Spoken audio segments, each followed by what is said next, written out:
Okay, so you said there's some pretty wild stuff this time. It's all about quantum computing and cryptography. And Right. I mean, some of these predictions about the future are pretty mind-blowing. Yeah, it's definitely some next level stuff. Yeah, it seems like you went deep into a conversation with ChatGPT about Hmm. all the ways a breakthrough in quantum computing could change. I mean, everything we know about the digital world, Yeah, and absolutely. especially when it comes to Bitcoin. Right.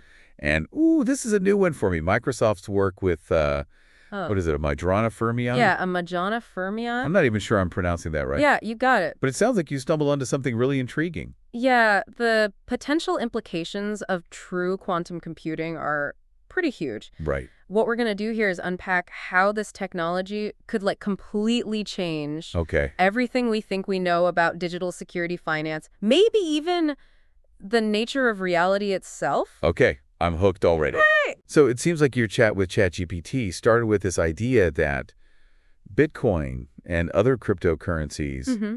might be vulnerable. Mm-hmm.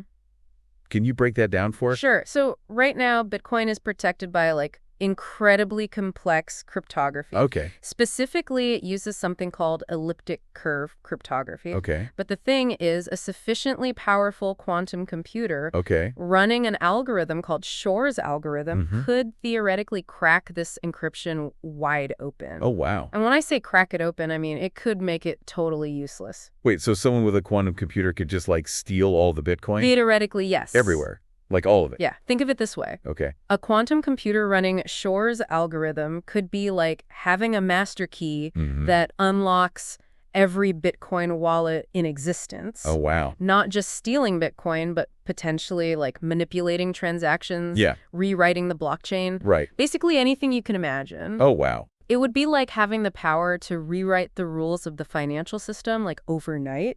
Okay, that's Yeah. pretty terrifying. Yeah, it's a big deal. But ChatGPT also seemed to suggest this goes way beyond Bitcoin, right? Yeah.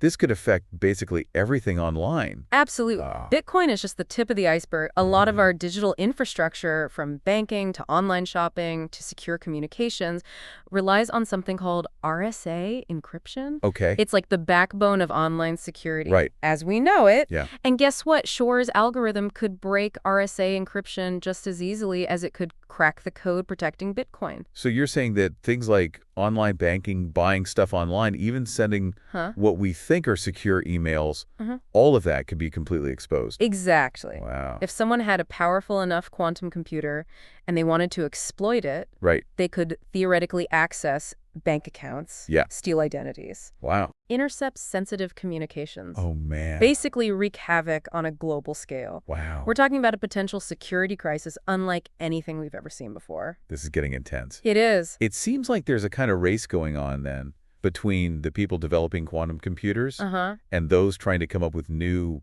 quantum-proof encryption methods. Absolutely. It's a race against time. So what happens if someone wins that race secretly? What if a country Right. or even a private company figures this out but keeps it under wraps? Now that's where things get really interesting. Right. And potentially very scary. All right, listen. Imagine a scenario where a nation state, say China or the US, Okay. develops this kind of quantum computing power, Mm-hmm. but keeps it completely secret. Okay. They would essentially have a skeleton key to the entire digital world. So they could be reading everyone's emails, accessing classified documents, Yeah, even manipulating financial markets, right. all without anyone knowing. Potentially, yeah. It sounds like something out of a spy movie. It does, doesn't it? Yeah. But the implications are very real. Right. Think about the geopolitical advantage a Yeah. country could gain by having this kind of power. Yeah. They could potentially decrypt any communication, Wow. access any financial data, cripple entire economies, Oh, man. all while maintaining plausible deniability. Okay. I'm officially creeped out. Yeah, it's a lot to take in. But you mentioned Microsoft earlier. Right.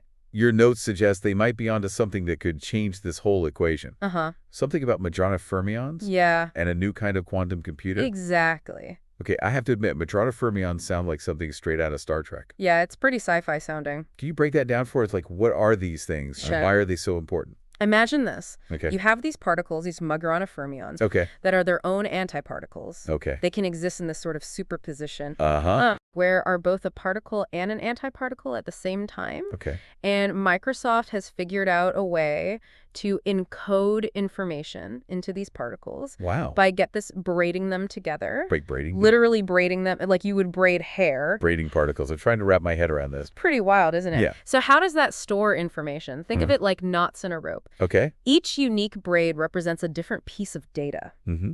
And because these braids are topologically protected, Okay. meaning they're incredibly stable and resistant to outside interference, Right.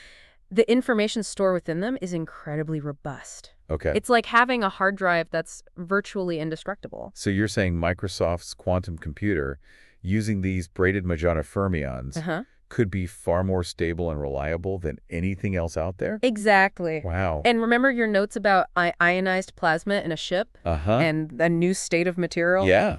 Well, that might be a clue to something even more revolutionary. Okay. There's speculation that combining these topological materials with plasma states could create a type of quantum network. Okay. Unlike anything we've ever imagined. Hold on, we're going even deeper down the rabbit hole now. We are. You've completely lost me. What could a network like that actually do? Well, that's what we're going to uncover next. Okay, my brain is trying to catch up here. Yeah, it's a lot to process. So you're saying Microsoft's chip, this thing with the Majorana fermions and plasma, Right. it could be the key to unlocking this next level quantum network. That's the idea. And this network would be so powerful that it could, what, rewrite the rules of reality? It's not quite rewriting reality, but it's definitely pushing the boundaries of what we thought was possible. Okay. And it seems like that's exactly what you were getting at in your conversation with ChatGPT. Okay. When you asked about topographic material and a new state of material. I have to admit, I was just throwing those terms out there. Sure. Trying to understand all this. Right. But you're saying I might have stumbled onto something significant? Oh, it certainly seems that way. You asked ChatGPT, how does Microsoft's chip work and how could it change everything, especially when combined with plasma technology? Right, right. And that's a really important question. Okay. Let's unpack ChatGPT's response. All right, let's break it down. Okay. How does this chip with those braided Majorana fermions actually work? So remember how we talked about those Majorana fermions being their own antiparticles? That's key here. Okay. It allows them to be braided together in these like incredibly stable configurations. Okay. Think of it like weaving an intricate pattern where each strand represents a bit of information. Okay. I'm picturing these tiny little braids of particles. Yeah. But how does braiding them translate into computing power? It all comes down to topology. Okay. Topology is the study of shapes and their properties, how they can be deformed without changing their essential characteristics. Right. And in topological quantum computing, we're not just flipping bits on and off. Right. We're encoding information into the shape and structure of these braids. Huh. These braids are remarkably stable, Okay. meaning the information stored within them is extremely robust. So it's not just about the particles themselves. It's about the way they're arranged, the way they're braided together. Exactly. It's pretty mind-blowing. It is pretty amazing. Yeah. And the beauty of it is that these braids are like incredibly resistant to errors. Okay. In traditional quantum computing, Yeah. the qubits are extremely fragile and prone to errors. Right. But these topological qubits, thanks to their unique properties, are inherently more stable and fault-tolerant. So Microsoft's chip, using this braiding technique, could potentially create a quantum computer that's not only incredibly powerful, but also much more reliable than anything we've seen before. That's the potential. Wow. And now let's add the plasma to the equation. Okay. Remember those notes about ionized plasma in a chip? Yeah, yeah. That's where things get really wild. Okay, hit me with it. All right. What does plasma have to do with quantum computing? So plasma is often referred to as the fourth state of matter. Okay. It's essentially a gas that's been superheated to the point where the electrons are stripped away from the atoms. Wow. It's a highly energetic state of matter. Okay. And there's speculation that combining these topological materials with plasma states could create a quantum network with unimaginable capabilities. Okay, you're going to have to break that down for me. All right. What does it mean to combine topological materials with plasma? Okay. And how does that create a network? Imagine this. Okay. You have these topological qubits, Right. these braided Majorana fermions, Yeah. embedded in a chip. Now imagine that chip being infused with a superheated plasma. Okay. The plasma, with its high energy and unique properties, could potentially facilitate communication and entanglement between these qubits at speeds and with complexities Wow. that dwarfs anything we've seen before. So we're not just talking about a single super powerful quantum computer. Right. We're talking about a network of these computers. Yeah. All linked together by plasma. Exactly. Communicating and working together at incredible speeds. Precisely. This is where my brain starts to melt a little. Yeah, it's a lot to wrap your head around. What would a network like that even be capable of doing? Right. I mean, we've already talked about cracking encryption and disrupting financial markets. Yeah. What else is there? That's the billion-dollar question, isn't it? Yeah. The possibilities are both exhilarating and terrifying. Okay. We're talking about potential breakthroughs in fields like medicine, materials, science, artificial intelligence. Right. Imagine simulating complex molecules to design new drugs, Yeah. creating entirely new materials with unprecedented properties. Wow. Or developing artificial intelligence that surpasses human capabilities. Okay, that's the exhilarating part. Right.